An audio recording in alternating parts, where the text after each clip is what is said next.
आपल्या सगळ्यांचं स्वागत। दिवसभरातल्या सगळ्या महत्त्वाच्या घडामोडींचा घेऊया सविस्तर आढावा आणि बुलेटिनच्या सुरुवातीला एक मोठी आणि महत्त्वाची बातमी।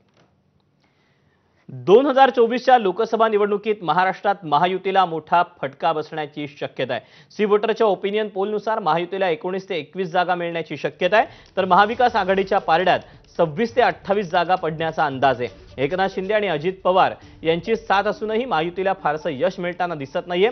सी वोटरच्या ओपिनियन पोलनुसार महायुतीला 37% तर महाविकास आघाडीला 41% मतं मिळू शकतात। दरम्यान हा सर्वे काय सांगतो? महायुतीला 19 ते 21 जागांचा अंदाज वर्तवण्यात आलेला आहे। महाविकास आघाडीला 26 ते 28 आणि इतर 2 जागा मिळू शकतात। एबीपी आणि सी वोटरचा हा सर्वे आहे। लोकसभा 2024 साठीचा 48 जागांपैकी कोणाला किती यश मिळू शकतं? तर महायुतीला 37% मतं मिळण्याचा अंदाज आहे, महाविकास आघाडीला 41% मतं मिळण्याचा अंदाज आहे, तर इतरांना 22% मतं मिळण्याचा अंदाज या सर्वेमध्ये करण्यात आला आहे।